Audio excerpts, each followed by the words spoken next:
Hello bachcho, let us see this problem. The satellites when launched from Earth are not given the orbital velocity. Initially, a multi-stage rocket propeller carries the spacecraft up to its orbit, and during each stage rocket has been fired to increase the velocity to acquire velocity for a particular orbit.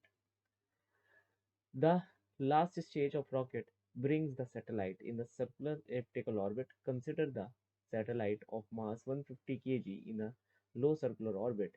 In this orbit, we cannot neglect the effect of air drag. This air opposes the motion of the satellite, and hence the total mechanical energy of the Earth satellite system decreases.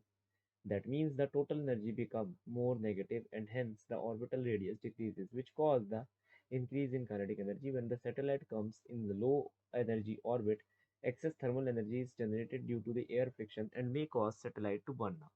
Based upon the following information, answer the following question. From the information given in the problem number 24, the change in kinetic energy will be. So let us begin our solution. First key concept which I am using over here is kinetic energy, which is half mv square, taking log on both side. मैं log दोनों तरफ ले लूंगा 1/2m plus 2 log of v.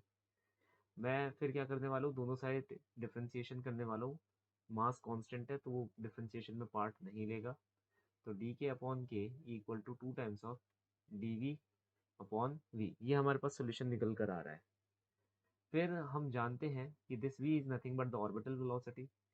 Orbital velocity की concept के अनुसार उसका formula होता है gm अपॉन में r. अब यहाँ पर भी हम दोनों साइड लॉग लेंगे तो लॉग से पावर बाहर आ जाती है ना, ये पावर बाहर आ जाएगी.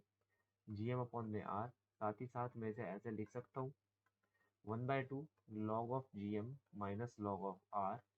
दोनों साइड डिफ्रेंशिएट करूँगा dv by D equal to 1/2 minus का D R by are.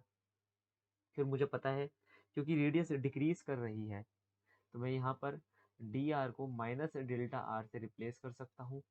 Radius decrease हो रही है तो D R will be equal to minus delta R, which will give me something like this. और डी वी को मैं replace कर सकता हूँ डेल्टा वी से, वो बढ़ रही है. आर देखो, आर घटेगी तो ऑब्वियसली वी बढ़ेगा. तो हम इस फॉर्म को ऐसे लिख सकते हैं delta V by V equal to 1/2 delta R by R. इस चीज़ को हम क्या करेंगे, अपनी इक्वेशन के अंदर रख देंगे. तो ये रही इक्वेशन नंबर 1, ये रही इक्वेशन नंबर 2. दोनों को हम एक साथ लगाएंगे. वो कैसे लगेगा, D K by K equal to 2 times 1/2 times delta R by R. 2 से 2 कैंसिल हो जाएगा. D K equal to K times of delta R by R. All we have to do is just put the value of K which is G M M upon में 2r. Delta R upon में R, वो इसके साथ क्या हो जाएगा, square हो जाएगा. सो डी के की वैल्यू हमारे पास ये आ रही है. From this I can say that the final solution for the following problem is option number 3rd because it is matching option number 3rd. Okay, so the final solution for the following problem is option number 3rd. Hope you understood well. Best of luck.